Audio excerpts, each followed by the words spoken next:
Kita ada sekitar 10 jam lagi kita bakal karena 10 jam lagi kita bakal bigi selamanya.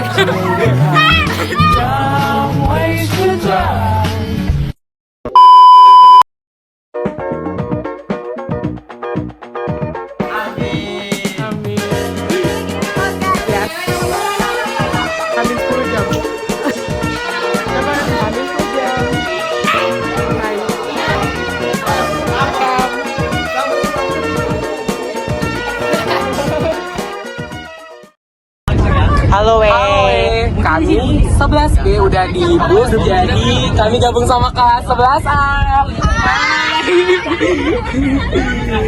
Ikuti kami terus ya. Dadah. Mendekat meneduhkan, memayungi hati yang senang. Kita menunjuk bintang, mereka pun berjatuhan, menyambut merayakan dunia. Dikala senja teduh pelita, bertemu dalam dua mimpinya. Langit biru jadi jingga, bawa pesan untuk kita. Silakan bersatu, dunia merestu. Jadi di sini adalah tempat persinggahan kami yang pertama, yaitu rumah makan Sinder Minang. Hujan, langit tetap benderang, pelangi pun datang. Di sini kami lagi makan nasi goreng enak banget bersama teh manis yang hangat. Setelah sarapan pagi, kami lanjut menuju ke tempat persinggahan selanjutnya, yaitu makam Sisingamangaraja.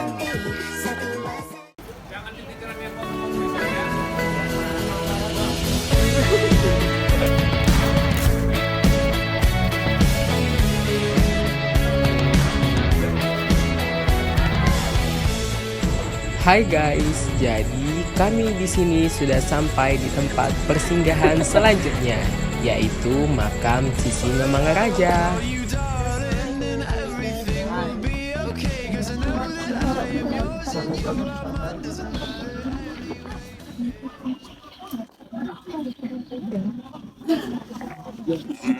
Iya, Dek.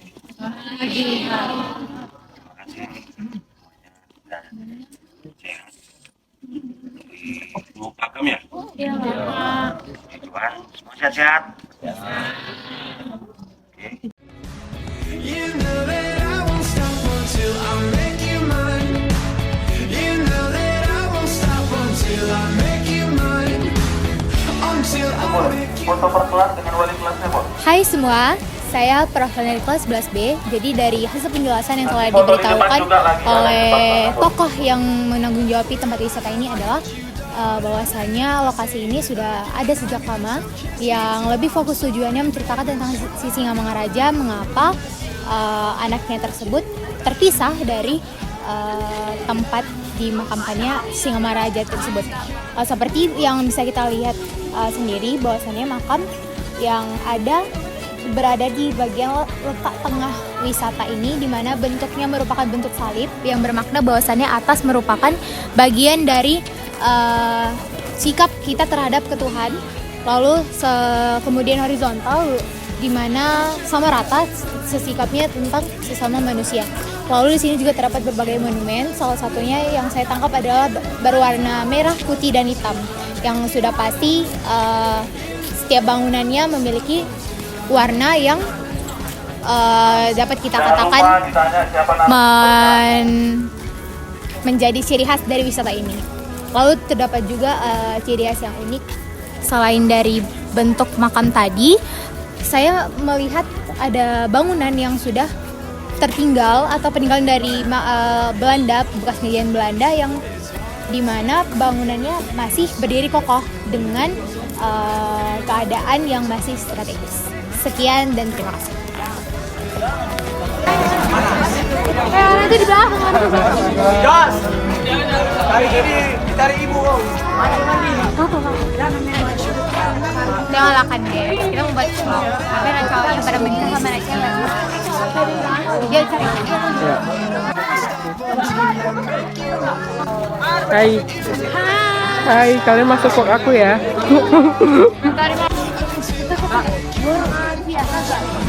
Apa? Indah sekali. Nanti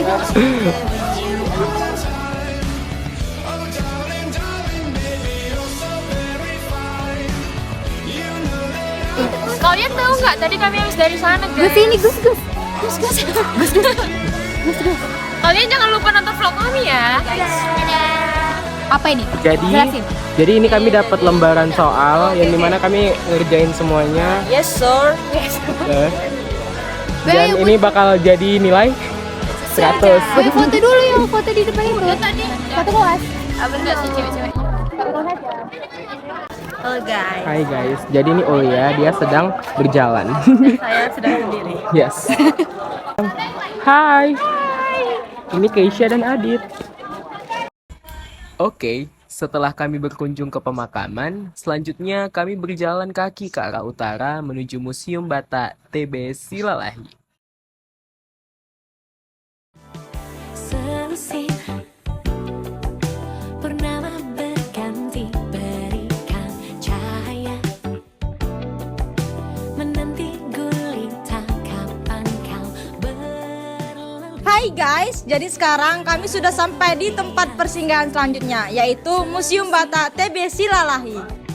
Angin malam halangi Jadi guys, sebelum kita masuk ke Museum Batak TB Silalahi, kita diajak nih ke suatu tempat yang merupakan ilustrasi daerah Batak pada masa itu, yaitu Huta Batak. Huta Batak atau Kampung Batak. Caranya Kampung Batak atau Huta Batak. Kalau orang Batak kampung atau desa, yang pertama melihat dulu ada pohon bambu atau ariara. Ariara. Ya, dari kami sekarang ada di Huta Batak, bisa dilihat kami sekarang ada di banyaknya rumah-rumah Batak yang ada, di mana rumah-rumah Batak ini dikelilingi oleh banyaknya pohon-pohon bambu. Pohon-pohon bambu ini berfungsi untuk menghalau roh-roh jahat ataupun makhluk buas yang akan masuk menyerang desa ini.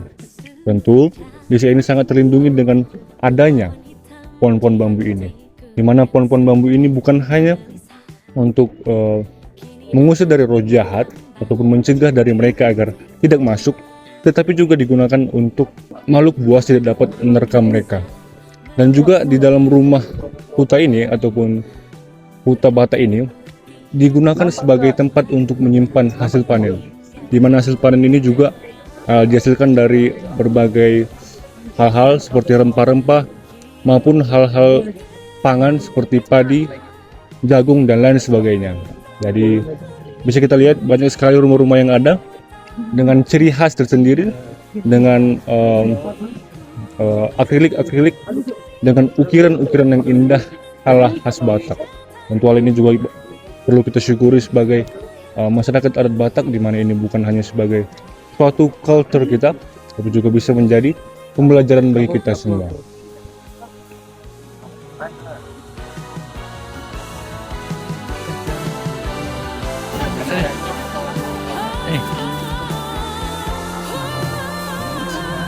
Guys, patung, guys, ini guys, guys.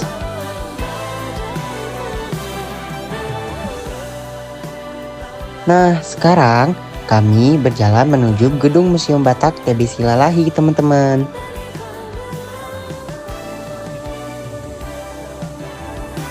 Dan kini ternyata ujung cerita Bakurnia Dewata. Founder atau pemilik museum ini Pak TB Silalahi. Nama lengkap Pak TB Silalahi itu Tiopan Benkat Silalahi. Nah, Pak TB Silalahi sendiri lahir di Pematang Siantar 17 April 1938. Itu aja sih secara singkatnya. Kenapa Pak TB mau membangun museum ini? Awalnya ini dia, Museum Batak ini. Pak TB Silalahi kira-kira hatinya memajukan budaya Batak. Biar dunia tahu makanya dibangunlah museum ini. Nah, jadi guys, setelah kita mendatangi Museum TB Silalahi ini, kita mendapatkan informasi bahwasannya museum ini dibangun pada tahun 2005, lalu diresmikan pada tahun 2011. Mengapa pekerjanya itu adalah orang Sulawesi? Karena kita ketahui sendiri nih, orang Sumatera pasti kerjanya kayak ya sebentar-sebentar dulu gitu lah ya. Jadi yang ada di dalam museum ini ada beberapa peninggalan yang terdapat pada tahun TB Silalahi ini, di mana TB Silalahi merupakan tokoh atau nama yang pemilik dari wilayah ini. Lalu ada pun di antara koleksi di dalamnya seperti senjata, terus ada kain, lalu dan berbagai informasi-informasi yang berhubungan tentang TB Silalahi ini. Sekian dan terima kasih.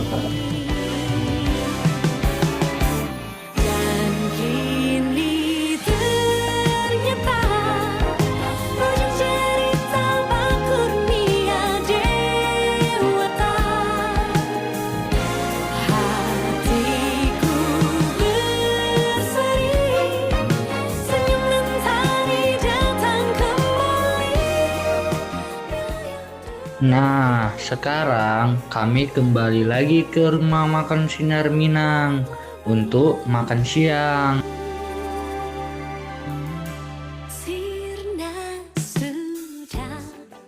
Setelah kami makan siang di rumah makan Sinar Minang, kami segera menuju ke persinggahan selanjutnya teman-teman, yaitu Kaldera Toba.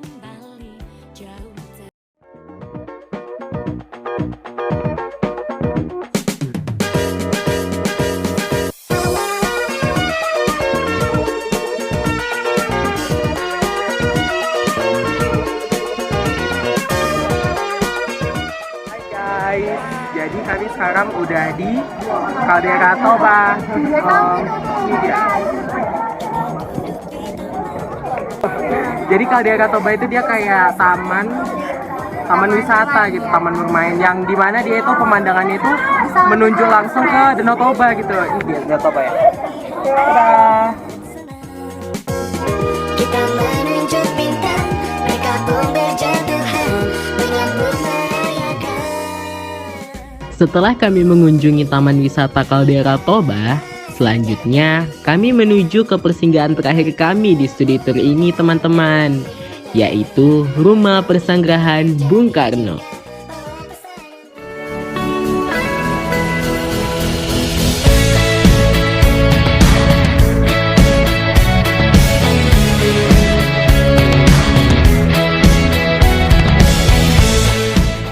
Nah, sekarang kami sudah sampai di Rumah Persanggrahan Bung Karno. Ini Rumah Persanggrahan Soekarno. Kalau kalian perhatikan ini arsiteknya, ini beda dengan rumah-rumah yang ada di sekitar. Apalagi rumah yang berada di bawah sana. Rumah ini adalah dibangun oleh Belanda tahun 1820.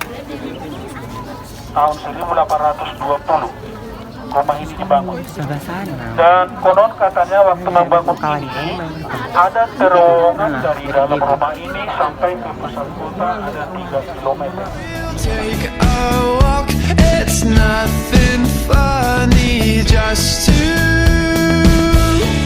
talk. Put your hand in mine, you know that I want to be with you all the time. You know that I won't stop until I make you mine. You know that I won't stop until I make you mine. Until I make you mine.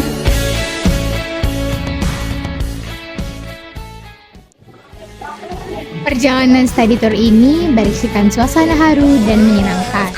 Sempat bertikai sih, karena kelas kami terpisah bus.